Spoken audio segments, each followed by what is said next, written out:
নমস্কাৰ বন্ধুসকল, কি খবৰ? সকলোৱে নিশ্চয় খবৰ ভাল। বিহুটো গ'লেই, কাৰণ এতিয়া ভাৰত পাকিস্তানৰ যুদ্ধৰ সময়।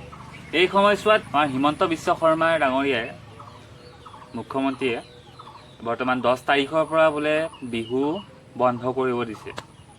সেইকাৰণে বিহুটো গ'ল বুলি ভাবিছোঁ আৰু বিহু, কাৰণ ফাংচন মানেই বিহু আজিকালি।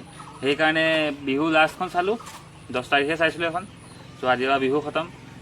এতিয়া চলি আছে ভাৰত পাকিস্তানৰ যুদ্ধ। আজিৰ মেইন টপিকটো হ'ব পাৰমাণৱিক বোমা আমাৰ ভাৰতবৰ্ষত পৰিলে বা যিহত হ'লেও পৰিলে, সেই পাৰমাণৱিক বোমাটো কিমান শক্তিশালী, কি কৰিব পাৰে, কিমান ধ্বংস কৰিব পাৰে, কিমান মানুহ মৃত্যু হ'ব পাৰে, আৰু সেই সমগ্ৰ তথ্যবোৰ আজি মই এই ভিডিঅ'টোত ক'ব ওলাইছোঁ। আজি বেলেগ ভিডিঅ'ত তুমি চাইছা চাগে, মই সাধাৰণতে ভিতৰত ৰুমত মই ভিডিঅ'সমূহ বনাওঁ, কিন্তু আজি অলপ পৰিৱেশৰ মাজত আছোঁ। কাৰণ পৰিৱেশ ধুনীয়া এটা পৰিৱেশ, হাৱা বতাহ পাৰি। যিহেতু মই গাঁৱত থাকোঁ, গাঁৱততো কোনো চিন্তা নাই আচলতে। ৰুম এটাত সোমাই থাকিলে বা ক'ৰবাত থাকিলে কিন্তু মানুহ আহিব, এইফালে চাম মানুহ আহি যাব, ঘপককৈ মাতি দিব। মোৰ এইটো কোনো প্ৰব্লেম নাই, আৰামছে বহি মই আজি ভিডিঅ'টো কোনো স্ক্ৰিপ্টেড নহয় হা, অ'কে। প্ৰথমতে ভিডিঅ'টো কোনো স্ক্ৰিপ্টেড নহয়, কিছুমান কথা কওঁতে ভুল হৈ যাব পাৰে। মানে কেমেৰা সন্মুখত কোৱা ইমান অভ্যাস নাই, তথাপিও মই চেষ্টা কৰি আছোঁ আৰু ডেভেলপ কৰিবলৈ। তেনেকেই আজি ভিডিঅ'টো এনেকৈ ষ্টাৰ্ট কৰিলোঁ। মোৰ আচলতে প্ৰিয় ৰং হৈছে সেউজীয়া। সেই সেউজীয়া ৰং, সেইকাৰণে মই প্ৰকৃতি ভাল পাওঁ, প্ৰকৃতিৰ ভিতৰত থাকি ভাল পাওঁ, হাৱা বতাহ ভাল পাওঁ, গৰু গাই চিৰিকটি জীৱ জন্তু সেইবোৰ ভাল পাওঁ, পাহাৰ ঘূৰি ভাল পাওঁ। কিছুমানৰ পচন্দ বেলেগ বেলেগ, মোৰো পচন্দ বেলেগ। আজি সেইবোৰ কথা আলোচনা কৰিব নাযাওঁ, তথাপি কৈছোঁ আৰু মানে বাহিৰৰ পৰিৱেশটোত আছোঁ যে এতিয়া আপোনালোকে অলপ বেলেগ দেখিছে। এনেকুৱা পৰিৱেশো ভাল লাগে, তোমালোকে আহি চাবা। তোমালোকে যিকেইখন গাঁৱত থাকা গম পোৱা চাগে, গাড়ী মটৰ আজি ইমান প্ৰব্লেম নাই, মানে আচলতে আৰামছে বহি কথা পাতিব পাৰি। মই আচলতে কেমেৰা সন্মুখত এনেদৰে কথা কোৱা মোৰ অভ্যাসটো বেছি নাই, তোমালোকক ক'ব চেষ্টা কৰিছোঁ তথাপিও। আজি ভাৰত পাকিস্তানৰ মাজত যোনটো যুদ্ধ হৈ আছে তাৰ সন্দৰ্ভত আমি কথা পাতিম। আচলতে সেইটো সন্দৰ্ভত কথা নাপাতো, তুমি জানেই, নিউজ চেনেল চাই থাকা। কিন্তু আজি ক'ম পাৰমাণৱিক বোমা ভাৰতবৰ্ষত নিক্ষেপ কৰিলে বা যিকোনো ঠাইত নিক্ষেপ কৰিলে কিসমূহ পৰিৱৰ্তন হ'ব বৰ্তমান। কিন্তু এটা বাদ দিয়া আৰু কৈ আছোঁ মই কি হ'ব। ভিডিঅ'টো ষ্টাৰ্ট কৰোঁ। প্ৰথমতে ক'ব যাওঁ, দ্বিতীয় বিশ্বযুদ্ধ কেতিয়া খতম হৈছিল? 1945 চনৰ 6 আগষ্টৰ তাৰিখে দ্বিতীয় বিশ্বযুদ্ধ সমাপ্ত হৈছিল। হিৰোশ্বিমা আৰু নাগাচাকি, সেই দুখন আছে জাপানত। সেই দুইখন ৰাষ্ট্ৰতে নহয়, এখন ৰাষ্ট্ৰতে দুখন জেগা আছিল। হিৰোশ্বিমাত প্ৰথম পেলাইছিল আৰু তাৰ 3 দিনৰ পাছত নাগাচাকিক পেলাইছিল সেই পাৰমাণৱিক বোমা সেই আমেৰিকা যুক্তৰাষ্ট্ৰই। তেতিয়াই সমাপ্ত হৈ গৈছিল সমগ্ৰ বিশ্ব। নহয়, দুখন ৰাষ্ট্ৰৰ মাজত যোনটো সংঘাত হৈছিল, হিৰোশ্বিমা আৰু নাগাচাকি সম্পূৰ্ণ তপাস কৰিছিল আমেৰিকাই। 1945 চনৰ কথা সেইটো। কিন্তু সেইটো বোমা আৰু বৰ্তমান 2025 চনৰ সেইটো বোমা বহুত পাৰ্থক্য, আকাশ পাতাল পাৰ্থক্য বুলি ক'লেও ভুল নহ'ব। আচলতে বহুত শক্তিশালী বৰ্তমান যোনটো পাৰমাণৱিক বোমা।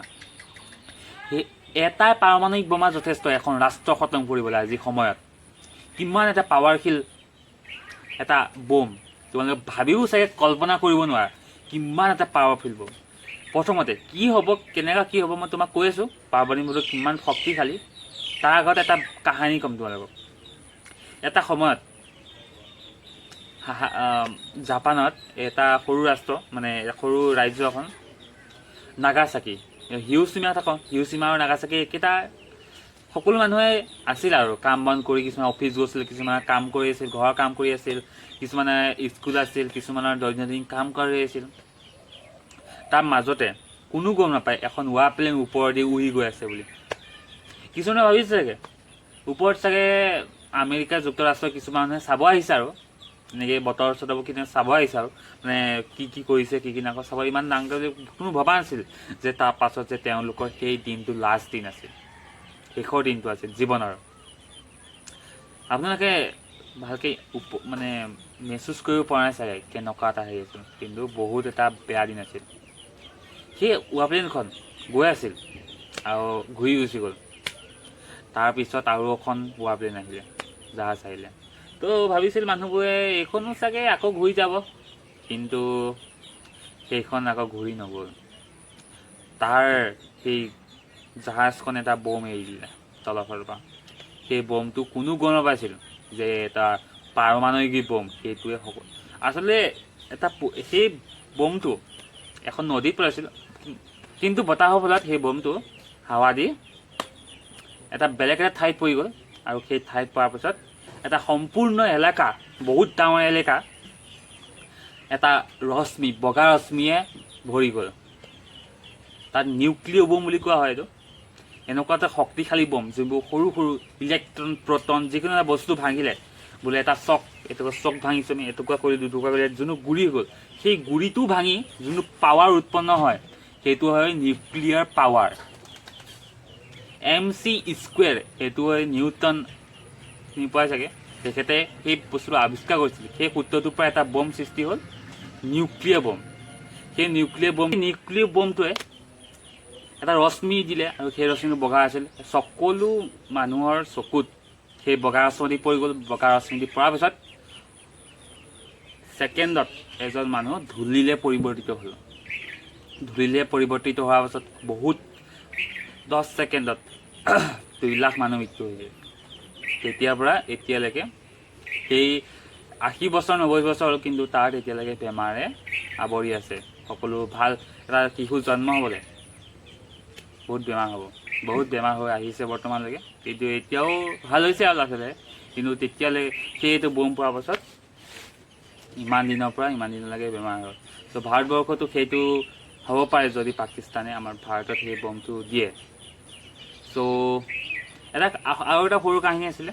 এজনী সৰু ছোৱালী আছিলে, যেতিয়া স্কুলত পঢ়ি তাই কথা বতৰা শুনে ছাৰ বাইদেউহঁতৰ।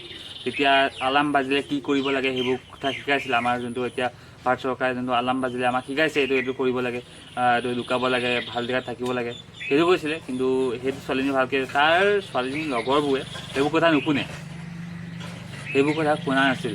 সেইকাৰণে আলাৰ্মটো বাজিছিল, তেতিয়া ছোৱালীজনীয়ে একদম দৌৰি দৌৰি এটা জেগাত সোমাই গ'ল, সৰু জেগাত। তাৰপিছত যোনটো ল'ৰা ছোৱালী আছিলে, বেলেগ ল'ৰা ছোৱালী বাহিৰত সেইটো বাজিলে, সেইকাৰণে বহুতো ফূৰ্তি গ'ল, দৌৰিব গ'ল, মানে খেলিব গ'ল। তাই আকৌ সেইটো সময়তে এইটো বমটো পৰিছিল। সেই তেতিয়াই তাইৰ চকুৰ সন্মুখতে সেই ল'ৰা ছোৱালীসমূহ ধূলিলে পৰিৱৰ্তিত হৈ গ'ল। ছোৱালীজনী লুকাই আছিল, তাই বাচি গ'ল, কিন্তু তাই কিছুমান বেমাৰ হ'ল সেইটো হোৱাৰ পিছত। তো তাইও কেইদিনমানৰ পিছত মৰি গ'ল। সেইটো জীয়াই আছিল বহুতদিন। চ' আজিৰ ভিডিঅ'টো এইটোৱে আছিল। আচলতে পাৰমাণৱিক বোমাটো পৰিলে কি হ'ব সমগ্ৰ ভিডিঅ'টোত আলোচনা কৰিলোঁ, যিখিনি জানো।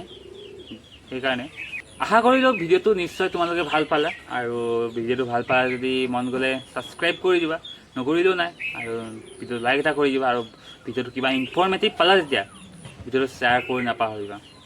আকৌ এটা নতুন ভিডিঅ'ত লগ পাই প্ৰতিশ্ৰুতিয়ে আজিলৈ বাই। Thank you. জয় অসম।